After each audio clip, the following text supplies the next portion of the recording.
Hello, citizens of Gotham. My name is Graham Elwood. You are watching the Political Vigilante live streaming on the CIA Tube, Facebook, and of course, rockfin.com. Ladies and gentlemen, thank you for joining us. Of course, we are in month 6 of being demonetized by the good people at CIA Tube.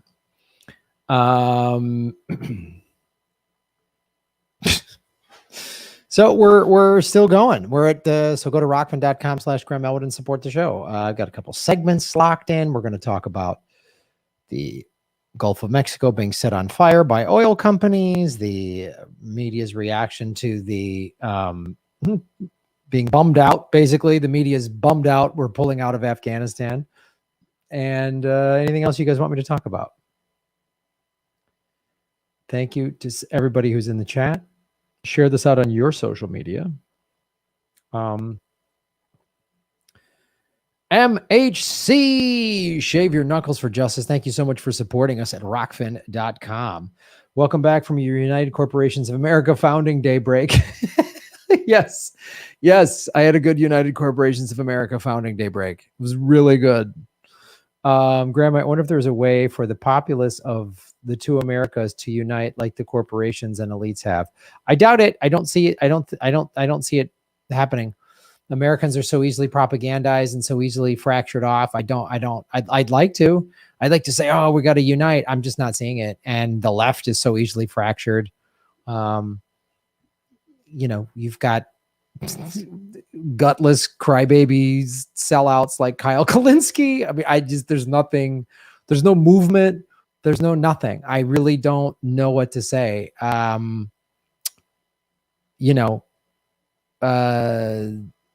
Yeah, we've seen it. Force the Vote really showed it. I mean, really, you got to see how everything was sort of how politically homeless we were a year ago when Bernie bailed and Tulsi bailed and all the back Joe Biden. And we had to sit there and really watch Joe Biden and everybody tell us that if we don't back Joe Biden, we're letting Trump win and have to listen to that crap again. And then watch the squad basically do nothing and how we have no political representation at all. None. And I don't know. I mean, I don't know. And then just seeing anytime someone tries to put some movement or rally together, then there's all this infighting. Some of it probably started by the intelligence community, but some of it isn't. Some of it is just good old fashioned, selfish, American ego getting in the way. And so I don't see us unifying. I hate to take that stance, but I just don't see it. I don't see it. I really just see infighting and all this crap. And all you can do is just kind of make things as good as you can in your private community, your person. Like I was watching, I follow Backyard Politics, Nikki, who's been on the show a bunch, and she's just starting, has started, I guess, like this little community kitchen, just neighborhood kitchen or whatever she's calling it, or neighborhood food pantry. That's for people who are homeless, who are struggling and, don't have food, or just anyone's lost their job or whatever. And there's like a fridge and a pantry, and she's taking donations, and I put a little donation in there, and it's like stuff like that. She's just helping her neighbors out. I mean, that's what you got to do.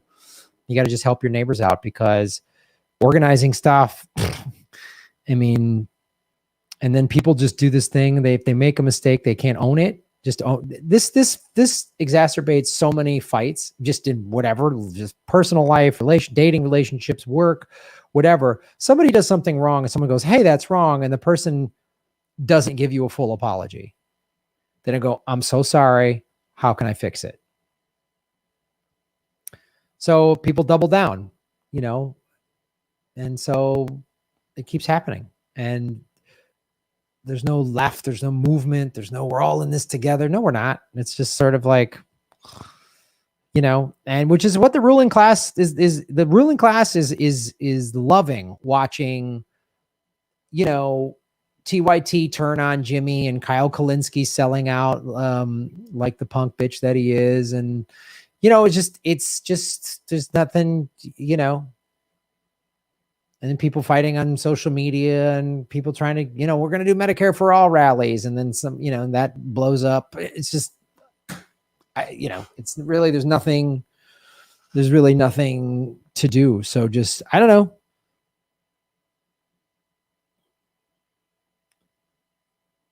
I've been trying to do this show for the last 4.5 years to sort of build community and get activism and try to wake people up to information that they're being, how they're being lied to. And as you know, and it helps me wake up, and interviewing interesting people and improving my worldview. And, then people call me a grifter or whatever. And it's just, I don't think people realize I'm first and foremost a professional comedian. I've done over 300 episodes of TV. Is the show paying all my bills? Yes, it is. I'm very grateful for that fact. I'm grateful to all of you. Could I be making a shit ton more money if I just did funny videos on YouTube? No politics, no social commentary. Absolutely. If 4.5 years ago, I would have started to put 10 to 12 funny clips online, little skits, sketches, whatever, maybe pick a theme, but nothing to, not calling out the war machine, not calling out the fucking billionaire pedophiles, not calling out the corrupt media, not calling out the awful two-party system. And I just kept it sort of simple and light and fun, which I could do. I could do that. I was in a sketch. I could do that. I've done that for decades. I'd have probably 200,000-300,000 subscribers right now. I wouldn't be demonetized. Nothing. I mean, I'd be making making way more money, probably 10 times as much money as I'm making now. So, and I would just be investing in Bitcoin and not telling anybody. I would just be like, I'm just, I'd be learning about Bitcoin and not sharing it with you. But I share about Bitcoin and people, I'm a grifter and I'm trying to hustle people for money. And I whatever, man. I don't know how many times I got to say, do your own research. And if you want to buy Bitcoin, great. Do your own research. Don't spend money you can't afford. Or don't. And people call me this Bitcoin grifter. Fine, man. I don't give a shit. Don't spend a fucking nickel on Bitcoin. It's going to go through the roof and I'm going to have a bunch of money. When the banks collapse and the housing market collapses and everything, I'm trying to give you I'm trying to give you a little lifeboat. I'm trying to give you knowledge from people like Christy I and Rosie Tran, who's a very smart person and she has a genius IQ, and Max Kaiser. And you want to go on social, call me a grifter and whatever. You have no idea what I do as a comedian, what I could be doing. I could be doing a lot of just, you've noticed I've started to do more like government secrets we laugh about, but even government secrets, there's times I'm like, fuck, this sucks. Anything can happen. That game show is just to have fun. I could just do that, man. I basically could have really early in my career, spent a lot of time just pursuing traditional show business. And I did it and could have kept pursuing it. But then I started going to the war zones and volunteering for the American Red Cross after 9/11. And I really realized I wanted more to my life than just being like a sitcom star or something. I wanted to do more with my voice and as a comedian. And, I got a gift, to be a comedian. It's a gift that a lot of people don't have. 99.9% of the population can't go on stage. They can't do this. They wish they could. They wish they could be funny. They try to be funny. I see some YouTubers try to be funny and I'm like, oh, they wish they were a comedian, but they don't have the talent to do it. And they certainly don't have the fucking guts, the balls to go on stage and go through the gauntlet of live comedy clubs, shitty open mics, and be booed and fired and threatened and all the crap you got to go through as a comedian. There's way more stuff I could be doing. So I don't know. I'm going to, keep doing the show and try to educate those that want to wake up and be educated. And if you don't watch me. I don't know what more to do. It's just like, there is no movement. There is no, we're all working together and we're all a bunch of, no, we're not. I mean, like, yeah, I get the dumbest criticisms. Like there's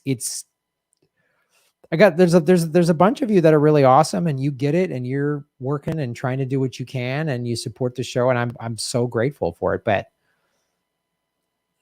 I don't know. America seems hellbent. I mean, it's honestly, America's like an addict. And when an addict is really spiraling down out of control, you just got to get out of the way, because if you try to help them or get in the way, you will get collateral damage. They will fucking smash your car up. They will get the DUI. They will cost money for you. They will, like, you'll get pulled over and they'll have drugs in the car. And because you're driving, you get busted. Be like, no, they'll take everyone down with them. That's what an addict that is spiraling out of control is doing. And America is an addict spiraling out of control. The gun violence is through the roof. It's the worst. I mean, and when I bring that up, there's always someone, oh, grab gun, Second Amendment, our rights. Great, great. Everybody get a gun. Great. Everyone gets a gun. Oh, that Moores group, when they get guns, we don't want that. Whatever. Everyone gets a gun. I don't know what to say. I mean, this country has absolutely gotten worse in the last 20 years. The last 2 or 3 years, for sure. The last year, nobody seems to have learned a fucking thing from COVID. It wasn't like COVID was this great awakening, and no, everyone's just back to normal, being dumb and stupid, and guns. And I don't see people waking up. I don't know. I keep waiting for this. This will wake everyone up. Then this, but when now we'll get, no. You know, January 6th happened and everyone's just like, well, that's in the past. And that wasn't that big of a deal. Or, all right, Graham, stop using the words insurrection. Okay. People with guns taking over the Capitol. They took over the Capitol. What do you call that? A rave? And so, yeah, an addict act this way, you just got to let him implode. You got to just get out of the way, protect yourself and your family. And get out of the way. I don't know what else to say. Like this, we're all got this big movement. I'm not seeing it. That's why, I've posted on Instagram about doing beach cleanups and shit, because that's something I can do in my area. I've volunteered at food banks. I've volunteered for the Red Cross. Just volunteer for organizations you like. Donate your time. If you got kids, try to educate them to really wake up to the world around them. And then fucking be careful, because America is a crazy drug addict, nutbag, meth head with a fucking gun that doesn't want to listen to reason. So I don't know what to tell you, man. I don't care what your view on guns is. Buy a gun, don't buy a gon. Everyone gets a gun. I don't give a shit. Whatever. I don't care. I don't care. I'll keep doing the show. And Ron and I are going on the road, and that's going to be a lot of fun. And I hope you can come to those shows, because they're a lot of fun. And we're comedians, and all these fake left indie posers, they're not comics. They wish they were. Some of them have tried it, failed. Couldn't do it. You can't just be a comic. I don't care if you're funny on your YouTube show. You can't just go on stage and you can't just do that. So, yeah, man, I know it's a lengthy and maybe a more depressing answer to your question. I don't see, we are in class warfare and people don't want to wake up to it. Some people are. You guys are. If you watch the show, you are. But I don't know. I don't,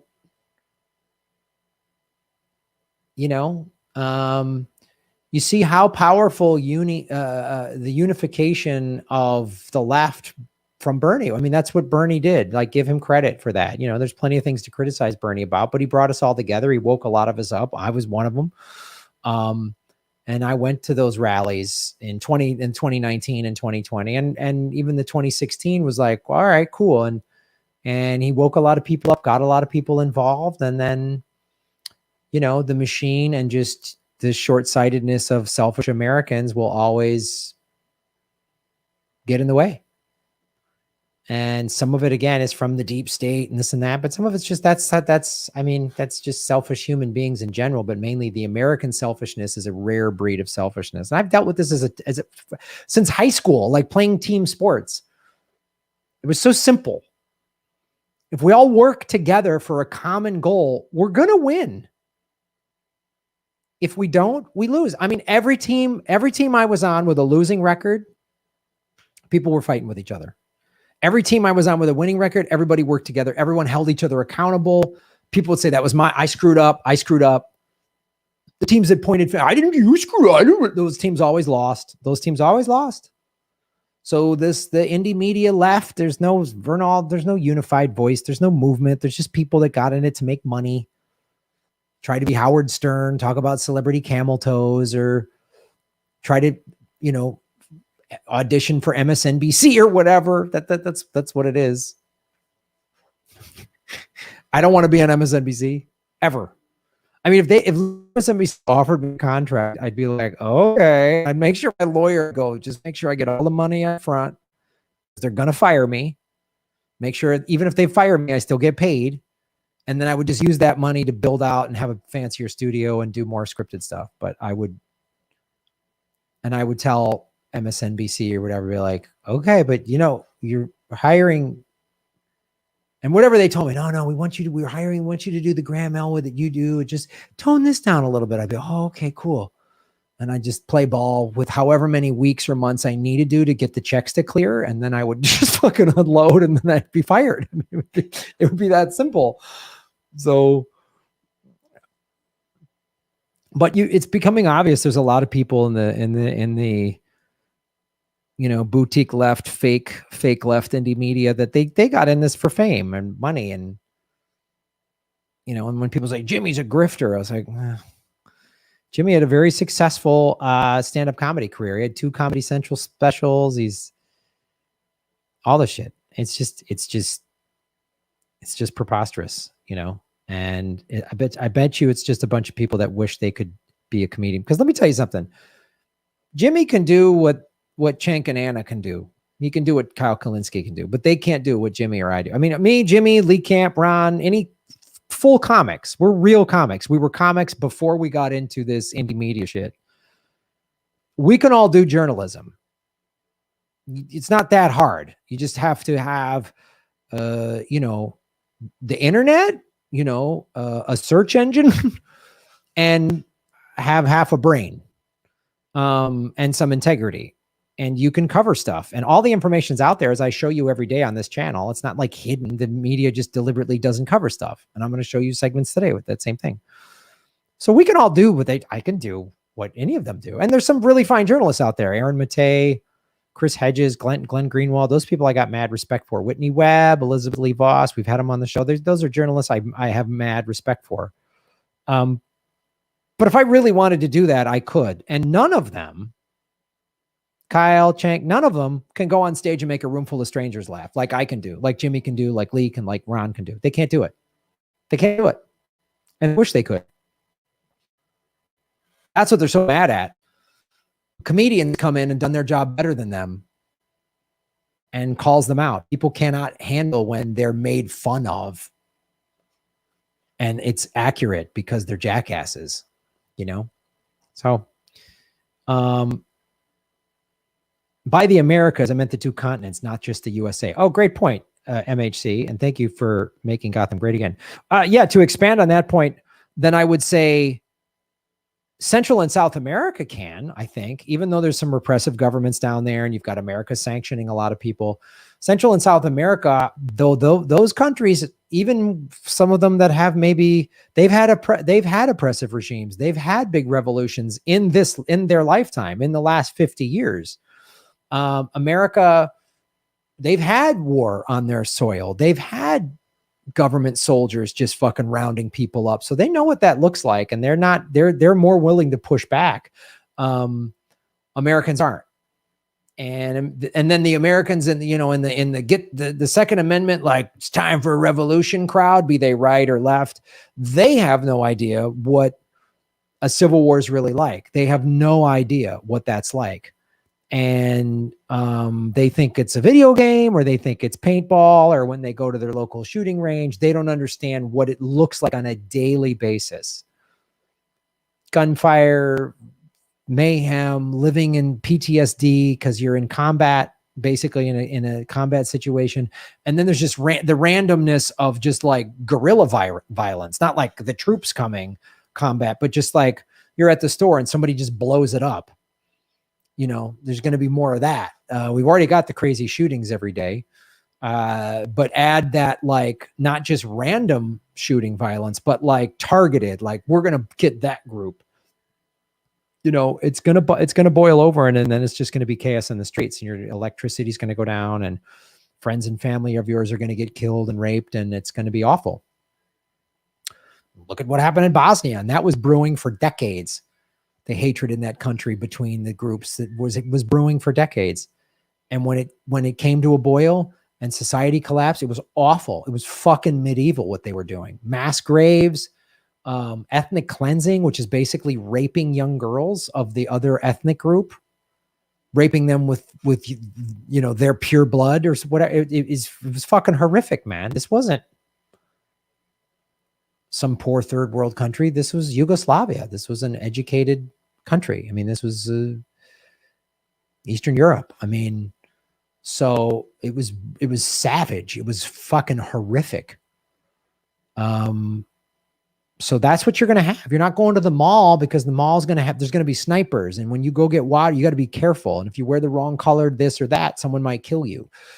And, you know, roving gangs of armed whatever are just going to come and take and do whatever they want. So, you know, and if you're a big gun proponent, okay. And if everything collapses, you're going to be like, shit, I want a gun. If I'm stuck in that situation, I'll probably feel the same way, but I don't want to be in that situation. I don't want to be in it. I've been in war zones. They're awful. Just being in Santa Monica last year during the riots, I couldn't sleep. There was helicopters flying overhead. It wasn't fun. And I don't know what combat's like. I just have some PTSD from just being in war zones as a comedian. Again, so America will utterly collapse. Central and South America might actually get their shit together when you see like El Salvador taking, you know, using Bitcoin. I don't know, but I mean, we fucked with Venezuela and Bolivia and all these other countries so much with our sanctions. I mean, Brazil has a right-wing president, Bolsonaro, which everyone's beginning to really fucking hate. And Lula's out of prison now. And if Lula runs, he'll win. And he is a populist. He is a lefty populist, and he could really right that wrongs. But like Brazil, like most countries, has a handful of rich people that they're the ones who got Lula put in prison. So I don't know. It's a great question. It's a really great question. Canada, Justin Trudeau, you know, I don't know. I don't know what Canada would do. America's just going to collapse, and it won't be like North versus South. It'll just be crazy, fractionalized, tribal. There might be little pockets of peace or whatever, but there's just going to be chaos, man. This is going to be fucking awful.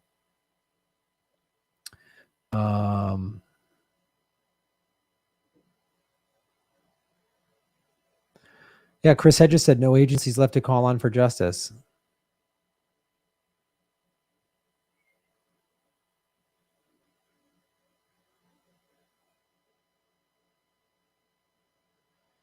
Tony DeMayo, Shave Your Knuckles for Justice. Our media is always pro-war because they're serving the deep state like the CIA who love war. Yep, and the military-industrial complex buys ad time, which I'm going to show you in this segment in a sec. Melissa H. What's up, Melissa? Here's $2. No, stop grifting me. Stop. Stay strong, Graham. Stay positive. Your comedy tour will bring you joy and reconnect you with your fans. Yeah, that's absolutely true. I'm excited about that. This is so isolating this last year and a half, just doing this show alone. I mean, even like the video with Ron or Lee Camp or whatever is cool, and I laugh, but then I'm still alone. I really miss the in-person stuff, and I think you're right. Thank you.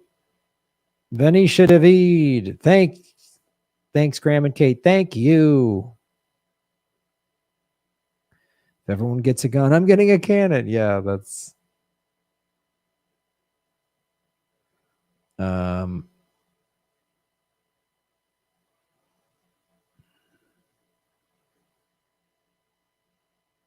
dislocate your shoulder, patting yourself on the back. See, and then there's that. Like, there's just someone in the chat's got to be a dick. All right, I'm gonna block it. Delete the comment. Here is my pledge, Melissa, Shave Your Knuckles for Justice, that you inspired a few years ago. You don't have to read it if you don't want to. I pledge allegiance to the DAO, and to the oligarchy for which it stands, one nation under the thumb, divided by class, with liberty and justice for few. Here, here, Melissa. Good for you. It's time we need to stand up and stop all this negative talk about the billionaire ruling class. Like anyone want to bet either Bill or Hillary will run? Oh my God, Judy, that makes my skin crawl. But sadly, you're probably right. Or they're going to prop Chelsea up there, and mom and dad are going to puppet that little demon spawn around the country and make us all vote for. Because if we don't, we hate women or whatever their bullshit will be. Jesse Cadero Leon, what's up? Hey, Graham, are you still friends with the fam at Convo Couch? Yes. Also, have you seen the TYT is now going to smear Glenn Greenwald? Of course they are. Is there no end to this? Also, will you have George from Crypto R Us on? He's having Bitcoin party in Vegas in October. That should be cool. Oh, sweet. That'd be cool. Yeah. I will. I've reached out to several of these Bitcoin shows, and they've got huge followings. Good for them. But it's hard. And I know I'm getting lost in the shuffle. Believe me, I get it. I get a bunch of emails every day, direct messages. I cannot respond to all of them. So I understand that. So I'll keep trying. I'll keep trying to have them on the show. And I'm hoping I'm available schedule-wise to go to one of these big crypto conferences, just to go. It'd be cool, and interview people there. It'd be great. Don't have any Texas shows on this particular tour. Sorry about that.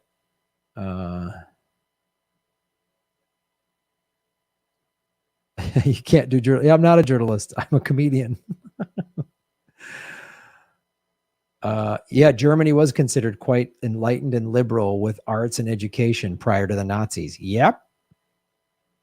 MHC, boom. These are all great points, Graham. Still didn't mean to start things off with such a dreary and depressing note. No, don't worry about that, Emmy. That's a great question. I'm just going to answer you.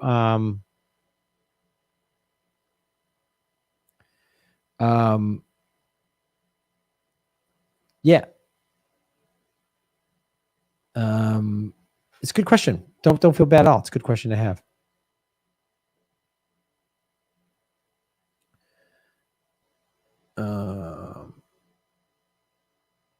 And producer director Muppet Rising.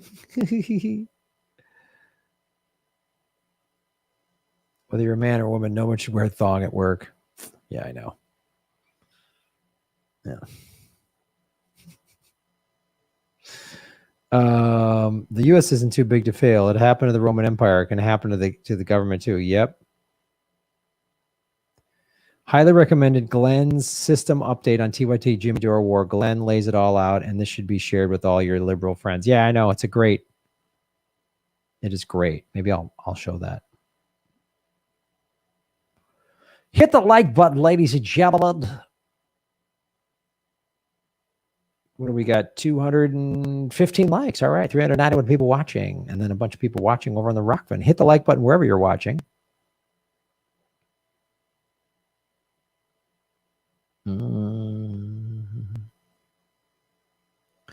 Boom, boom, boom.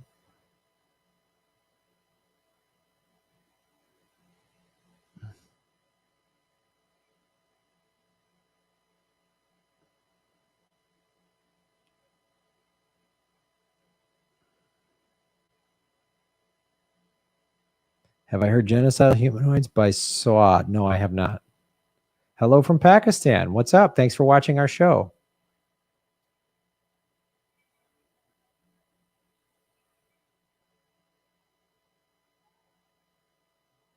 No, Jimmy didn't convince Glenn to do anything. Glenn just was like, Glenn's a truth teller.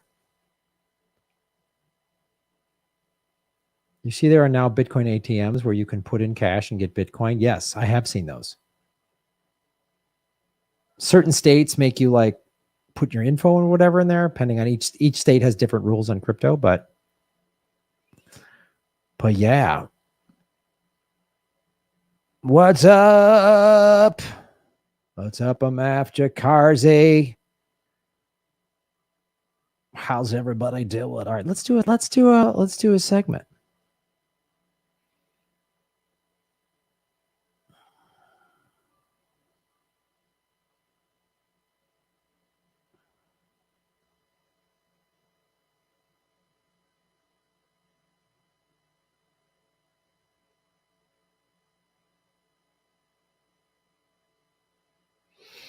All right.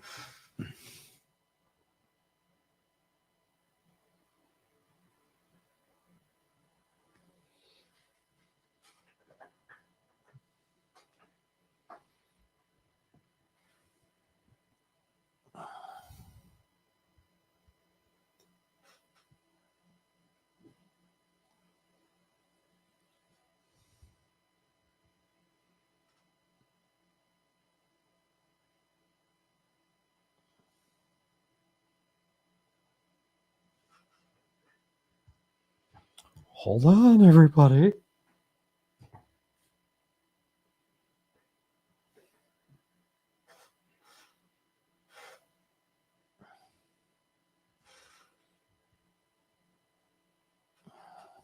Hello, everybody. My name is Graham Elwood, and you are watching the Political Vigilante Vegan Guns.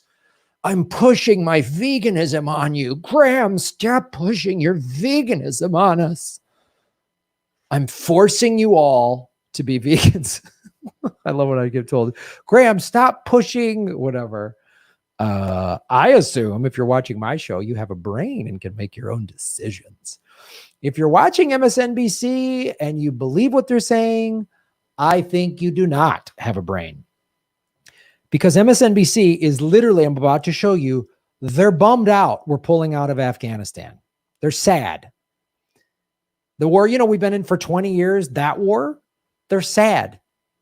Now, there's this story floating around, we pulled out and now the Taliban is gaining steam. Okay. We should have pulled out a decade ago. I mean, a decade, like we should have pulled out 15 years ago. I mean, give me a break. We should have pulled out when Obama said he was going to pull out. Remember, he ran on, I'm going to pull us out and then up the troop count in Afghanistan. It's preposterous. So here's how MSNBC, listen to their voices. They're all sad.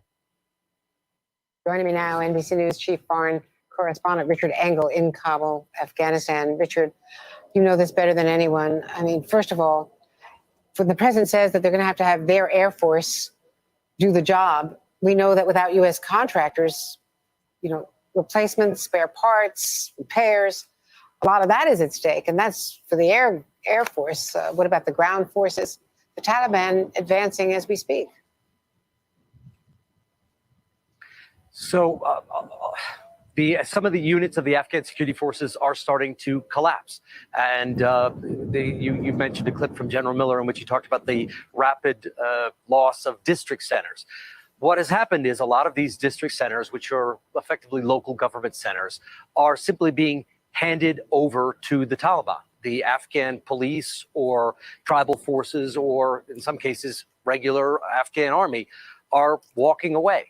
The Taliban will arrive and they will have a negotiated surrender, surrendering their weapons, surrendering their bases, and then the Taliban will, in some cases, give them money, bus fare home, in kind of an act of humiliation. Say, thanks for your weapon. Here's a few dollars, actually around $100 per person. Now, which, by the way, is a lot of money in Afghanistan. $100 is a lot of money in Afghanistan. So I'm obviously not saying, oh, wow, the Taliban is gaining steam. I'm not saying that's a good, those aren't good things. That's not a good thing. Obviously, the Taliban's pretty nuts. They're pretty awful. Their treatment of women and girls is pretty horrible. But we've been at this war for 20 damn years. Shouldn't have 20 years? Shouldn't Afghanistan be fixed? A thriving democracy and women are on the government and there's schools, and shouldn't that happen by now? No, it hasn't, because that was never the intention in Afghanistan. The intention in Afghanistan is to get another stronghold, to put bases surrounding Iran, and to be closer so we can get oil and minerals, to use a pipeline through Afghanistan, and also to get minerals and shit for cell phones and whatnot. Okay? That's what Afghanistan is all about. That's what it's always been about. Because if we really went in there like, we're going to get the Taliban out of power, and we're going to keep that, we're going to fix that country and rebuild it it would be what Tokyo and Japan looked like in 1961. 1964 was the Tokyo Olympics. Less than 20 years from the end of World War II. Because we went in there with a Marshall Plan and we're going to rebuild this country after we dropped the atomic bomb, which we covered, Lead Camp and I, on Government Secrets. We didn't need to do. The Japanese were ready to surrender, but we bombed them anyway. Separate story. Go watch Government Secrets. But this. I can't even listen to this nonsense.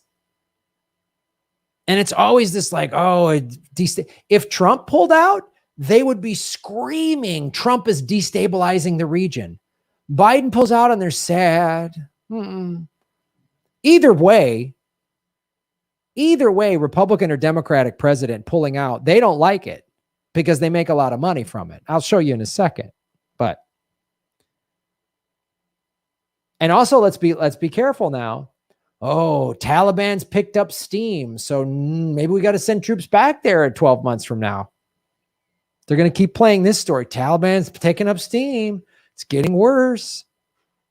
Just be ready for that. Maybe right around the midterm to 2024. Right in the 2023 during the primaries leading up to the 24 election. Just get ready for another like Afghanistan's gotten worse. Go home and don't come back. That has happened about 50 times in the last 2 months. So there is a real serious concern that the Afghan security forces, without American support, are in a state of collapse. And that's the ground forces, let alone their air force or their use of sophisticated weapons. Some of this is a lack of confidence. Some of this is because the Afghan security feel a little demoralized. They feel like they are being abandoned, and they are worried what could happen to them in the future. But the signs we are seeing right now are not encouraging that the Afghan government and the Afghan security forces are going to be able to hold on and keep this country at least as stable as it has been as U.S. forces complete their withdrawal, which is now advancing quite quickly. And one of the issues that you've been highlighting is an estimated 18,000 translators, drivers, and other Afghan personnel whose lives are endangered. They are under death threats. They and their families, as many as 70,000 people that the U.S. has promised that they can safely evacuate. Now, we understand from the State Department yesterday that only 9,000 of those 18,000 have completed the initial steps for visas, and that these visas have not properly been processed. Some of them have been waiting for years.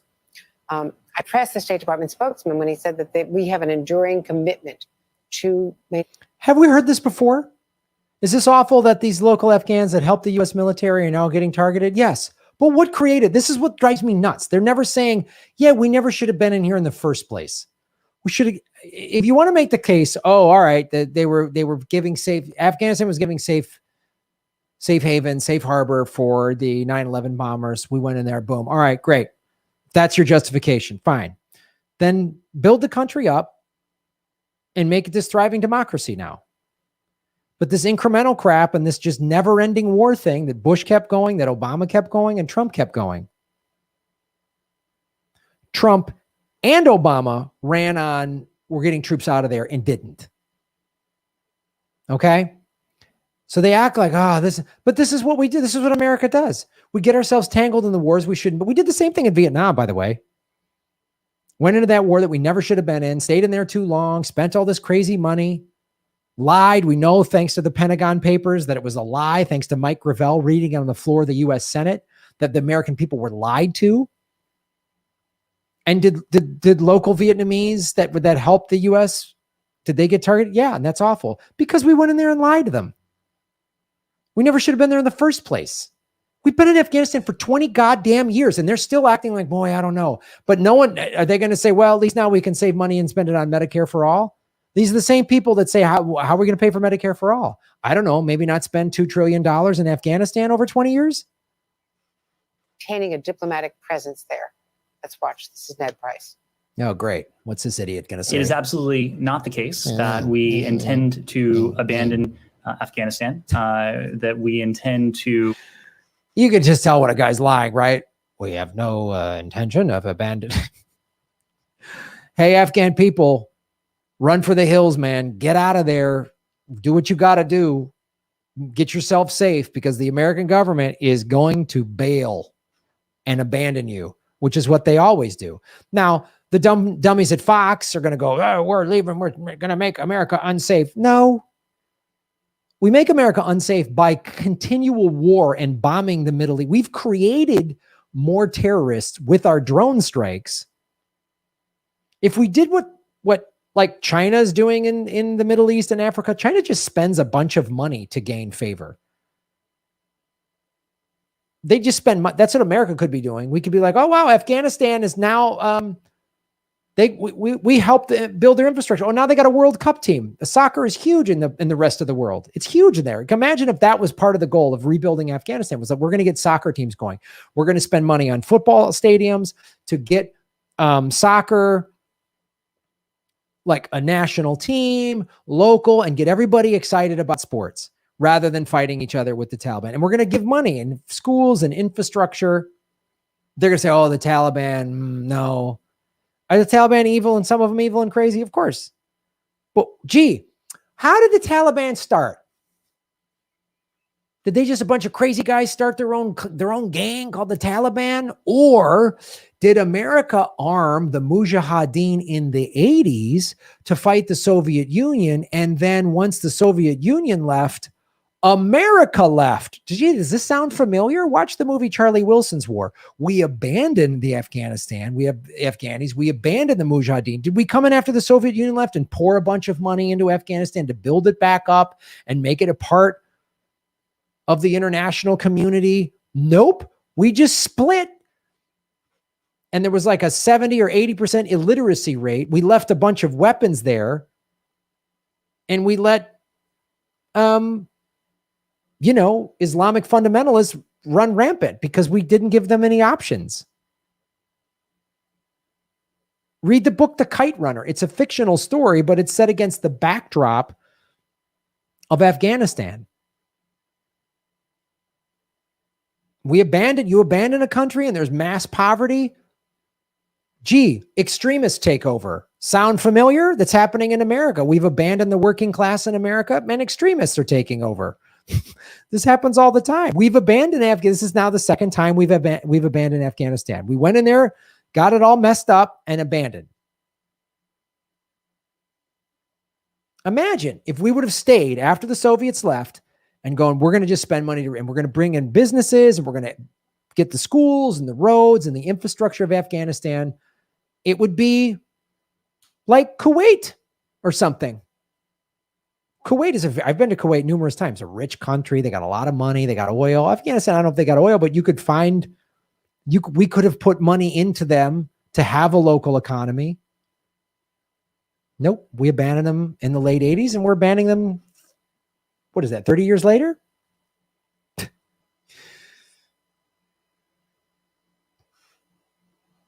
Relent in our support for the government of Afghanistan, that we intend to diminish our support and our partnership for the people of Afghanistan. That's predicated on our ability to maintain a diplomatic presence, And which we intend to do. which depends on the airport and a lot of other things. And the security at the airport, security at our embassy. So we're keeping troops there, obviously at the embassy and at the airport, apparently. Oh, all right. Keeping me at the embassy. Okay. We do that at every embassy, but at the airport. Okay. Get ready. 6, 9, 12 months, somewhere in the 6 to 18 month range. Taliban resurgence. Biden has no choice but to send troops back.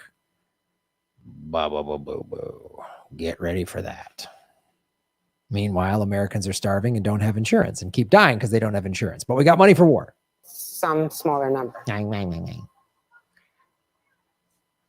And a lot of the details are not clear of how the air. They haven't been clear for 20 years because we've just been vaguely upping and downing the troop count number, but we're always there. It's vague. We're going to keep it vague.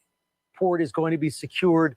There's talk about an involvement with Turkey. Will that be the last stronghold for American forces so that they can keep the door open should they need to come back in or move personnel in covertly or overtly?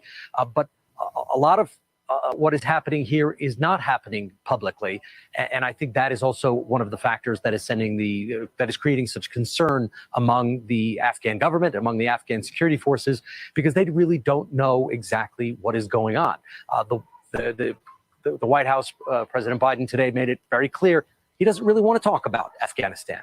He would rather be talking about 4th of July. He said today he would rather be talking about happy things than talking about 4th of July. He didn't want to talk about Afghanistan. And this withdrawal is happening with a great deal of secrecy. Bagram closed today, but it didn't close with a big ceremony. VIPs were not invited to watch it happen. These bases are shutting down one at a time, more or less behind closed doors, and it's leaving a lot of Afghans very, very concerned about their future, including the Afghan security forces. And especially the... Yeah, I've been to Bagram 3 times, performed there, stayed in the entertainer's tent. My good friend Scott Kennedy went over there, I don't know, 20 sometimes to Afghanistan, I think 50 times to Iraq. Yeah, it was very profound. So to hear that they're leaving and closing down this base, I have a lot of emotions about it, mixed emotions in terms of like, I'm glad we're pulling out. I'm glad we're leaving.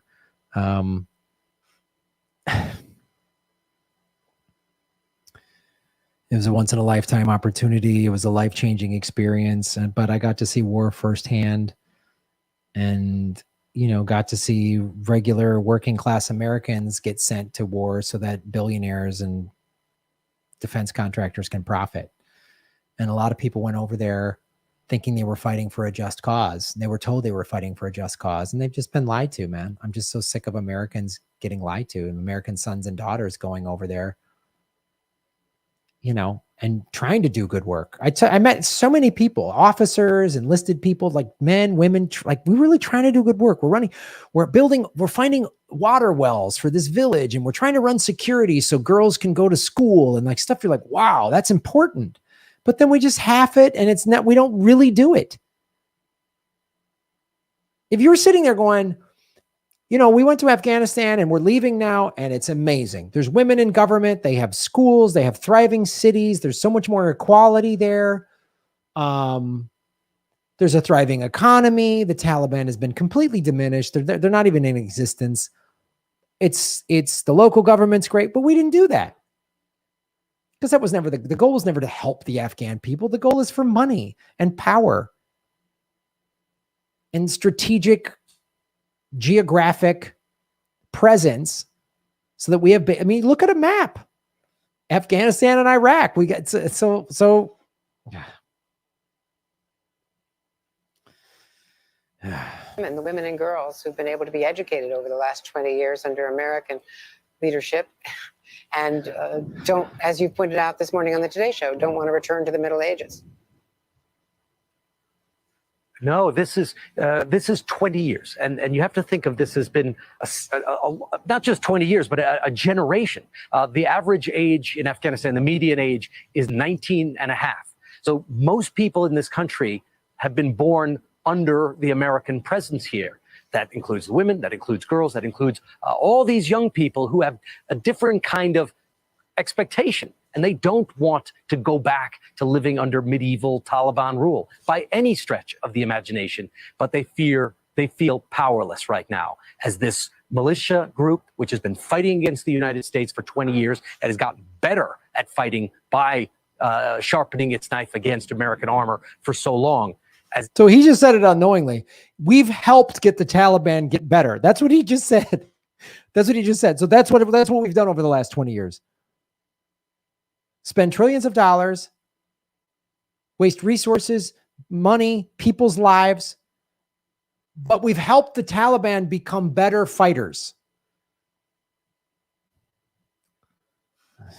Is making these rapid advances. So a lot of people are very nervous, and I would put women and girls, but also young men who had different hopes for the future at the top of that list.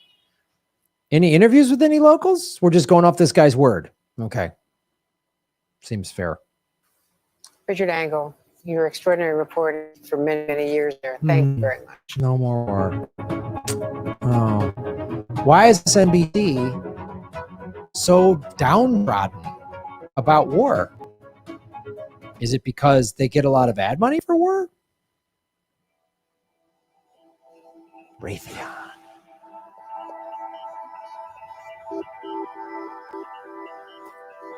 This is a Raytheon ad.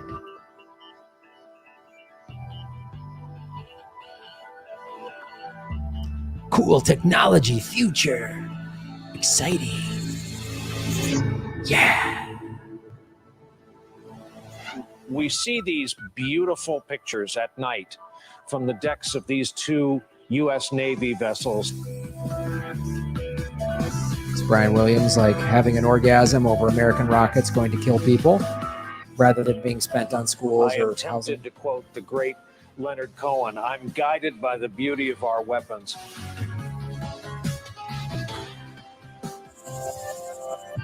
We are one global team creating trusted, innovative solutions.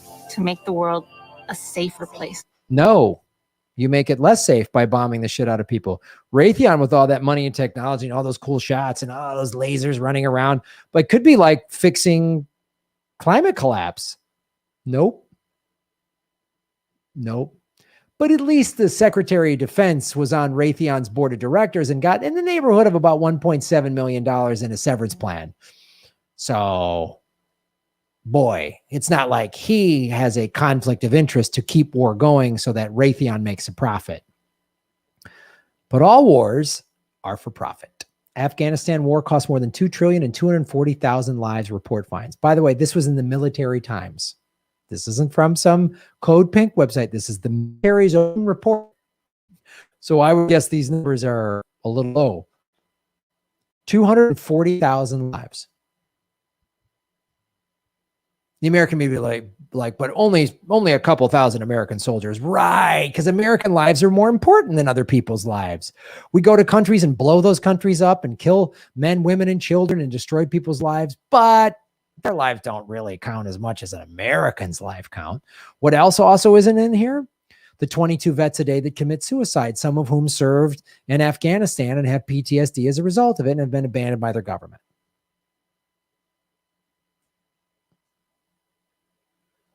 That's why MSNBC is sad this war's ending. Because what will they cover? Maybe some new false flag invasion going into Iran or whatever crazy shit the American empire wants to do.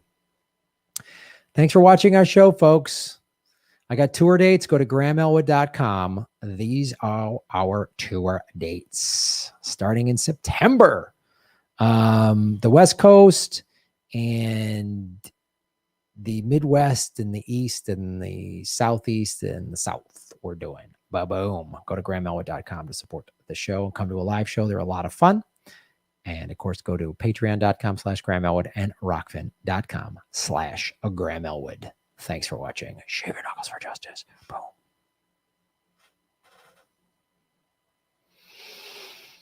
Boo boo boo boo boo boo boo boo boo boo boo boo boo boo boo. Go, Graham. It's your tour dates. Thank you.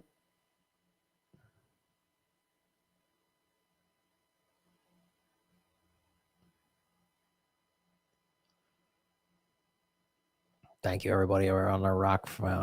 Jack Turbidus. Boom. Shave your knuckles for justice. Thank you for supporting us at rockfin.com/Graham Elwood. Thanks for the show, Graham. Steak chop, gunny gun truck, beer. Steak truck, gunny gun beer. Steak truck, gunny gun, drunk chop beer, bacon wrapped, gunny gun, steak chop, freedom. Scott Johnson, shave your knuckles for justice. Thank you, Scott. Kate.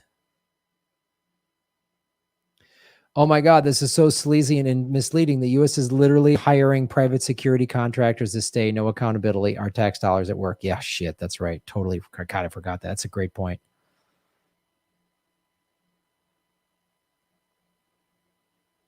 Yes, I'm on TikTok at Graham Elwood on TikTok. Go check that out. I've just started to post little things on TikTok. MHC, shave your knuckles for justice. U.S. intervenes in and interferes with more countries than Emperor Palpatine did, and he reigned over an entire galaxy. I'm afraid the shield generator will be quite operational when your friends arrive. From this fully operational Death Star, your pitiful band. He's got the lightsaber. Oh, you want this? That's right, boy. Strike me down. Such a the best villain ever.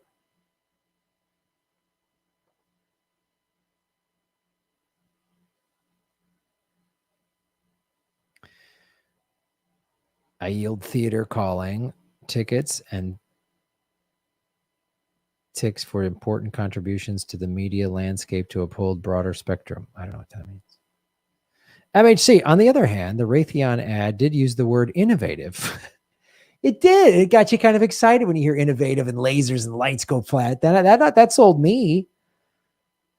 So what if they're a defense contractor? They innovative technology, innovative synergy, like just one of those buzzwords, those corporate buzzwords.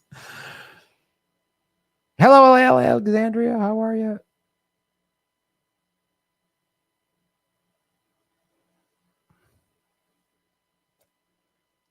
Innovation. 338 likes, ladies and gentlemen.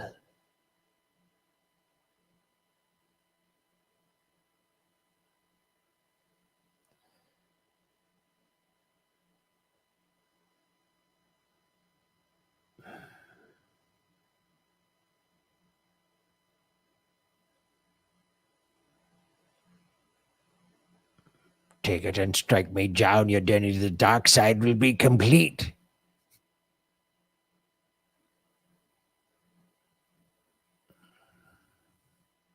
Never fear, Space Force is near.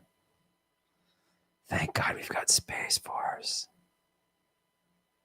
Clean energy has become a buzz phrase for oil companies. Oh, well, look at you, little Miss Segue to our next segment. This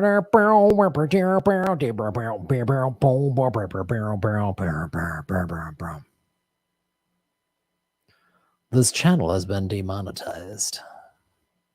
A lot of great ways to support the show. You can go to Venmo.com. A couple of people have sent me some Venmos. Not Venmo.com. At Graham Dash on Venmo. Hello, Venmo. Graham, you're shilling for Bitcoin. Don't buy it then. How hard is it to not do it? Is it hard to think for yourself? Andrew Raft. No, that's not what I pressed. God damn it. Ah, you fucking mopes. Jesus. Andrew Raft. See what flappers or Medicare for All March soon. You are awesome. Thank you, Andrew. Shave your knuckles for justice. Ryan Demolino. Shave your knuckles for justice. Thank you, Ryan. Wanchat there or no? Wanchat. You're awesome, man. This probably is the last time I can support your show. I will be quitting this job this month, taking a break and preparing to go back to Thailand. I wish you the best of luck in your fight. Wanchat, I just want to say you have been a very consistent supporter of the show for a while now. And in the Super Chats, you did it. And you did it on Venmo when we got demonetized. So if you're watching, thanks, brother. And safe travels back to your hometown. And anybody out there whose money's gotten tight and is like, Grandma, I wish I could support. Totally get it. No worries, man. No worries at all. I get it. Yeah. So thank you, Wanchat. You've been a big part of supporting the show. So I appreciate it. Jillian Green, Grandma, and sending this Venmo and hopes you will do an impression of David Hasselhoff doing an impression of Iggy Pop. I'm begging you. You are your only hope. Yes, I will do that. I think that sounds like what our karaoke is going to be tonight.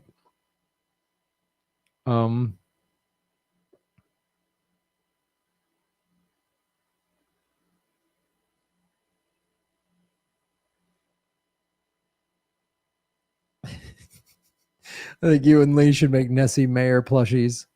Yes.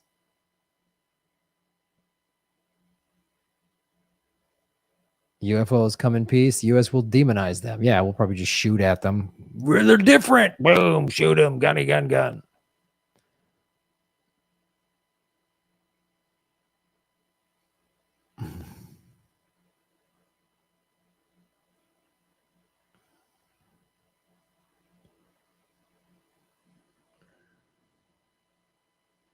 Hit the like button, ladies and gentlemen.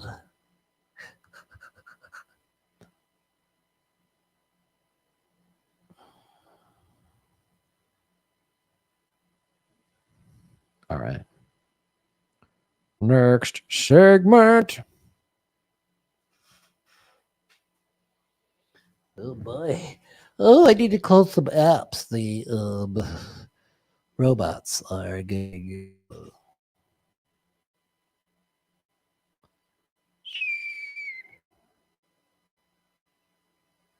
Boom. Boom. Boom. Boom. All right. My lips are dry. It's very hot.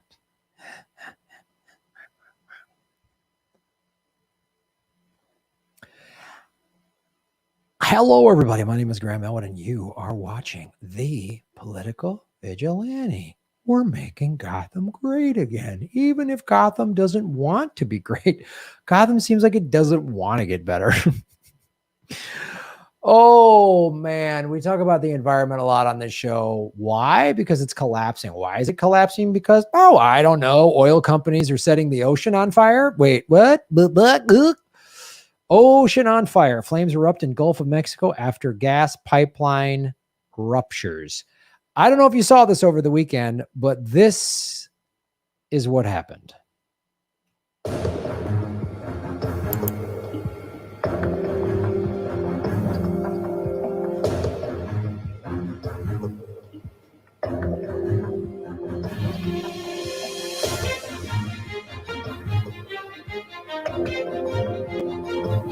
Underwater pipeline. Gas leak broke out.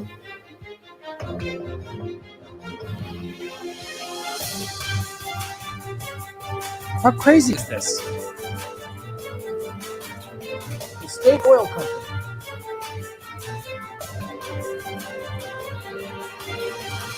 Resembles molten lava. This looks like some sci-fi movie, like a Marvel movie, like some supervillain put a bomb under the water or something. Oil companies are supervillains.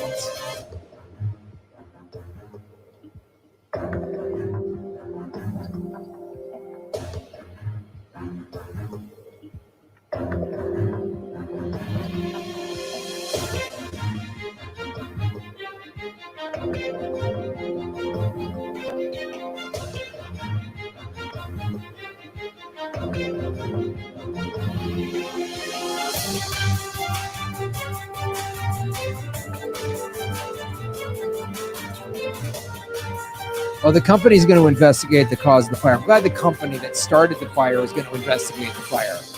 Great. I wonder if the company's going to find negligence. Probably not. Totally cool. Yes. Criminals should investigate criminals. That's what we do in police, right? When we find like a drug cartel or whatever. I don't know what. Hindustan Times. I don't know. I got that off the internet.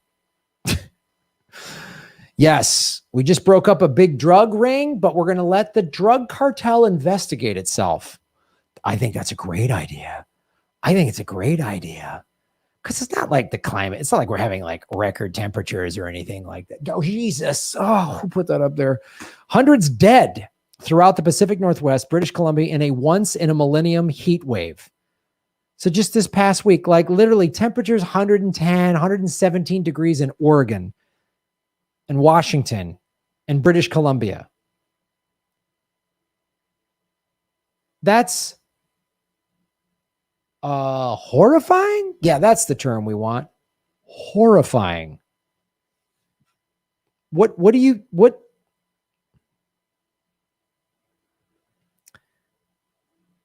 it's insane to me that we keep letting this happen. So that was just this past week. A fire in the ocean that took 5 hours to put out. And I don't know what the laws are in Mexico, but it's a state-owned oil company. So that means the state makes money and the politicians aren't going to question this. And then record heat waves, and people are dying. And by the way, we're just in the beginning of July. The record heat waves were happening in June. Usually it's like August, September when the heat really gets bad. We're a week into July. Okay. What happens when Texas has record heat waves? Remember Texas, the state that had ice storms in March and its power grid went down because it was old and outdated. And a bunch of oil companies back in the 1930s said, we're going to stand alone. And they just did that so they didn't have to pay money to the federal government. Oh, and here's a system that keeps breaking.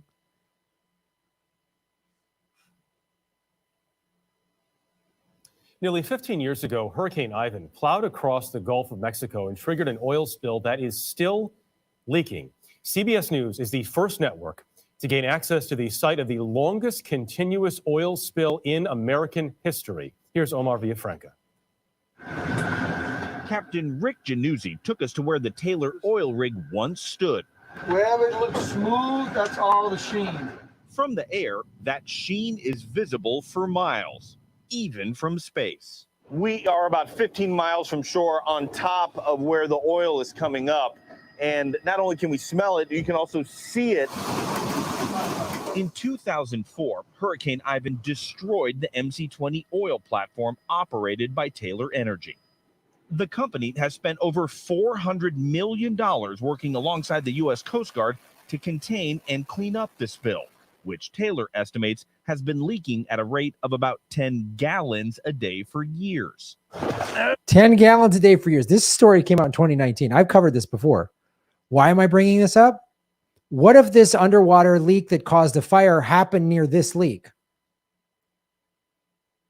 What if another one of these happens with all this? So then the whole Gulf of Mexico is going to be on fire?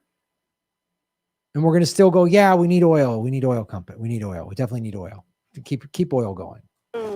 But Florida State oceanographer and oil spill expert Ian McDonald, who has studied the Taylor site for the government using underwater technology, says he found the leak is closer to 96 barrels a day. How much oil in total could we possibly be talking about? We're talking about coming up on 500,000 barrels of oil over 14 or 15 years. What's happening now is the Coast Guard and the government is saying, wait a minute, we're going to take charge because we think that you're underestimating the amount of oil.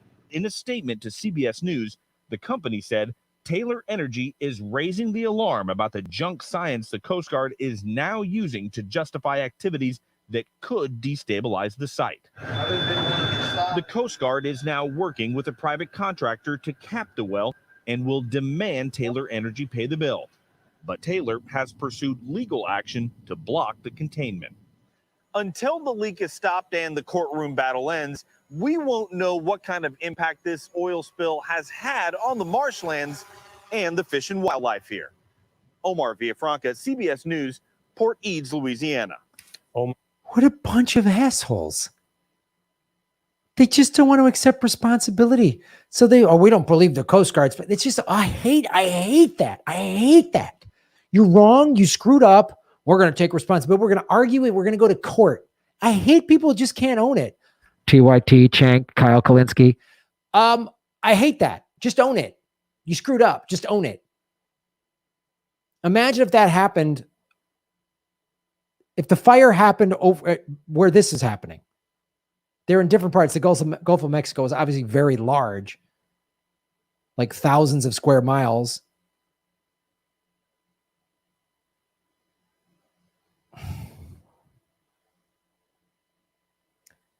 And this is how the media covers it too. the media covers it this way because look, Shell Oil and all these companies buy ad time. They buy ad time. And more importantly, they buy politicians. Just went to our good friends over at opensecrets.org. Get to know this website. It's fantastic. What Open Secrets does is all donations are tracked and monitored by the FEC, so they're transparent. Open Secrets just shows you who got what money. Top 20 recipients of oil lobby money. Ba-bing! Oil and gas top recipients from 2020. Donald Trump, 3.7 million. That's why he's so mad he lost. Joe Biden, 1.6. So 2 million less, which is what a dumb vote any blue will do. A liberal goes, well, I mean, it's not as bad as Trump. They still gave him a lot of money to buy. That's why his green energy plan and his infrastructure plan is incremental. We'll still be using gas. It's not going to get us completely off of gas and oil. So what if there's a fire in the Gulf of Mexico and a 15-year-long oil leak? Doesn't matter. David Perdue, Republican. Oh, Kelly Loeffler. She's that racist white lady that was a part owner of the Atlanta Dream, the WNBA team. John Corn from Texas, shocker. Gary Gardner. Well, we've covered a lot of stories on oil spills and fracking explosions. That's why they all get that. But don't think it's just the big bad Republicans, kids. Because there's more. It's a lot of Republicans, for sure. But our current president, Democrat, that's called hedging your bets. Kevin McCarthy, California. Mitch McConnell, 5-chin piece of shit. Martha McSally. Oh, these rat names. Lindsey Graham. Look at all the money they get. Look at them. Susan Collins. So you could say, well, it's mostly Republicans. Sure it is.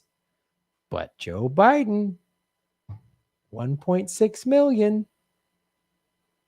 And he's the most powerful person on this list. He's out of office and he's facing court. He's probably going to be in jail. All right. So you really think the two-party system is good system?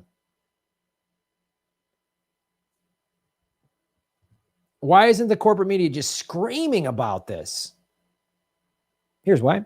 Fossil Fuel Trade Association spent $1.4 billion on ads in the last decade. They spent about 100 and this is from 2019, but this is from the Real News Network. There's another website. They say they spend on average about $110, $120 million a year, which is in line with roughly what that is. Yeah. About 100, roughly, you want to lowball $100 million a year on advertising. And then when they get caught, they go, we're not going to let the Coast Guard. Again, they're going to court because they don't want the government to take over this. And what happens when you go to court? Well, they'll get a fair trial. No. Politicians appoint judges.